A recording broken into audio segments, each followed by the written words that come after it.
Michelle. So just a quick video to talk through your questions. So the first thing that you brought up originally was about the authenticator and there wasn't a box there for you to enter. That was actually an issue on our end. We had an issue, I think it was Monday or Tuesday, with our authenticators, and that was happening only for certain people. So it looks like you experienced that, but it didn't happen for very long. And like you say, it's been back to normal ever since. So I'm sorry about that. The second question then is about the emails. I'll go over that a little later, but I'll go straight onto the panel trigger in here in the second survey because I can see the issue straight away. So if we go into survey flow, I see you have this set that the recipient email is equal to the field recipient email, but you're basically just pasting in this here, which is not making much sense. So if you remove this and don't set a value, you'll see it says value will be set from panel or URL. And because we're passing the recipient email over on the end of our second survey URL, it will just strip out the value straight from that. So you don't actually have to set a value here at all. And then when it comes to your panel trigger, you will set the email to be recipient email because it's going to pull out that value. So in triggers and contact list triggers, we want to make sure that it reads and embedded data is recipient email, which is correct. So we just need to remove the value set in there and that will work correctly. The last question in this survey is about the quotas. So I've just gone in and had a look at the quotas and I can see the issue. So you'll see that this one here, test A, if head code is equal to test A. The problem then with the ones that aren't incremented, you said that you took C, you got C.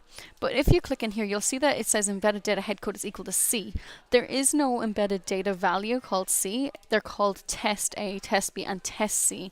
So if you were to paste in test C, sorry. There we are. So if you were to paste in test C here and save that, then that would have incremented because you would have got that value of test C. But there just is no values called B, C, and D. That's why they're not going up. And you just haven't actually been given headspace B, and that's why that hasn't gone up. But the ones that are put in correctly are incrementing when you receive them. So that's just something to have definitely double check when you're setting up your quotas. Just make sure the values are exactly the values set in your survey flow. So if I come in here, you'll see you have test A, test B, and test C. There's no values, just called B and C. So that's why they're not incrementing. And finally then, I'm just going to go back to your first survey. So this is in relation to your first survey, back to the emails. Right, I'm just going to go back to now.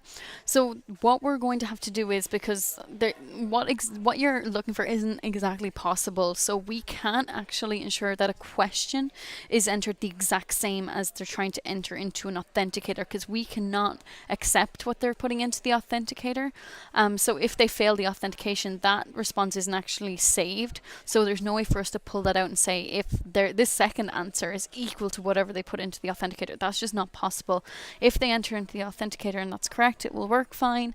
And if we're coming in down to the email address here, they can enter a different email address. So it's just going to be a matter of setting up a custom validation to say if it contains surrey.ac.uk and just make sure that that's set up. So they have to enter a Surrey email address here, and this is the email that's going to be added into your panel using the trigger. But like you say, if you're not doing it that way, if you're going, well, obviously you won't have your trigger in here if you have it in the second server, but this is what's going to be passed in as the email address in the panel. So I hope that answers your questions. Finally then, you just know that you were mentioning about a bit of slowness. So we have been having some issues over the last couple of days with our data center. So there has been a bit of slowness here and there.